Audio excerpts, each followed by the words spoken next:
내 것이나 가지고 가라. 나중 온 이 사람에게 너와 같이 주는 것이 내 뜻이니라. 예수님의 비유 가운데 가장 난해한 비유입니다. 큰 포도원을 가진 농장주가 포도원에서 일할 일용직 노동자를 구하기 위하여 아침 일찍 새벽 6시경 인력시장에 나갔습니다. 하루에 한 데나리온씩 주기로 하고 몇 명을 포도원에 들여보냈습니다. 오전 9시에 나가보니 또 일꾼이 있어서 그들도 일하러 들여보냈습니다. 정오와 오후 3시에 또 나갔고 또 사람들을 들여보냈어요. 오후 5시가 되었습니다. 6시가 되면 일을 마치니까 1시간밖에 남지 않은 시간입니다. 아직도 일을 못 구한 사람들이 서성거리고 있습니다. 왜 빈둥거리고 있는가 말하면서 주인은 이들도 포도원에 들여보냈습니다. 저녁 6시 해가 저물자 주인은 하루 품삯을 계산합니다. 나중에 온 사람들로부터 시작하여 하루 급료를 나눠줍니다. 오후 5시에 와서 1시간 일한 사람에게 한 데나리온을 주었습니다. 먼저 온 사람들의 마음에 기대가 싹 텄겠지요. 먼저 온 사람들이 1시간 일한 사람보다 더 받을 줄 알았어요.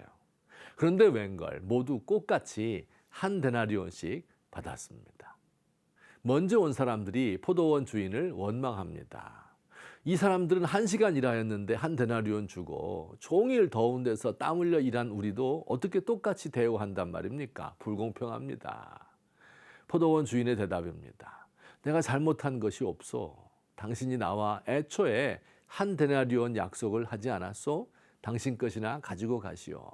나중에 온 이 사람에게 당신과 같이 주는 것이 나의 뜻이오. 자, 여기서 질문이 생깁니다. 이 사람들 말이 맞지 않나요?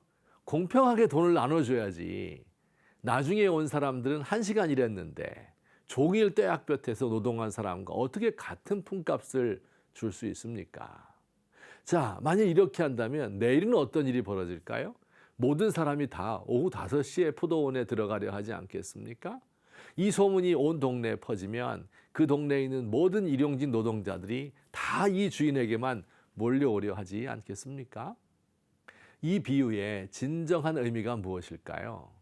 예수님은 이 비유를 통하여 은혜의 원리를, 세상 사람들의 삶의 원리를 닮아가려는 제자들에게 하나님 나라의 원리, 은혜의 원리를 가르쳐 주신 것입니다. 잠시 이 비유를 말씀하실 때 그 문맥을 살펴봅시다.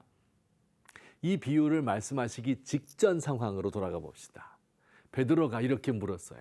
보소서, 우리가 모든 것을 버리고 주를 쫓아 싸우니 그런즉 우리가 무엇을 얻으리이까? 베드로는 자신들이 배와 그물을 버려두고 예수님 쫓은 것을 자랑스럽게 생각하며 3년 동안 일했으니까 그 보상으로 얼마나 큰 자리를 얻을 수 있는가 하는 것을 물은 것입니다. 그때 예수님 대답하셨어요. 먼저 된 자로서 나중되고 나중된 자로서 먼저 될 자가 많으니라. 그리고 나서 포도원 품꾼의 비유를 말씀하셨습니다. 그리고 다시 강조해서 마지막에 도장을 똑같은 말씀으로 또 찍었어요. 이와 같이 나중된 자로서 먼저 되고 먼저 된 자로서 나중되리라. 자, 이 비유에서 포도원 주인은 예수님을 가리키지요. 주인이 인력시장에 새벽에 신이 나가서 일꾼을 불렀습니다.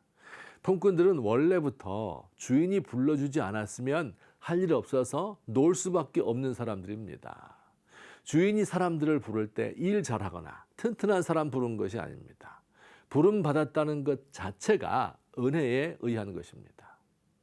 우리 예수님의 가르침입니다. 나중된 자가 먼저 될 수 있다.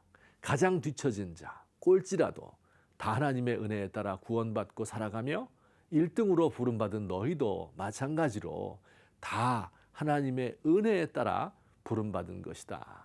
그렇습니다. 우리가 부름받아 일할 수 있게 된 것 자체가 은혜입니다.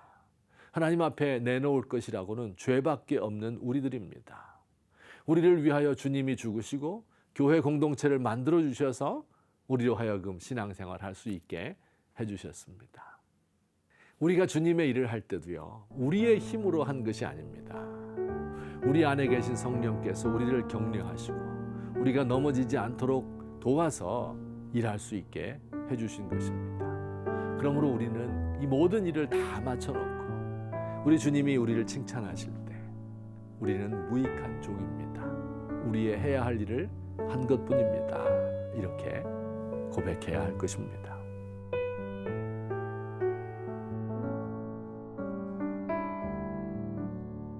부름받은 것도 주님의 은혜고 부름받은 이후의 삶도 은혜입니다.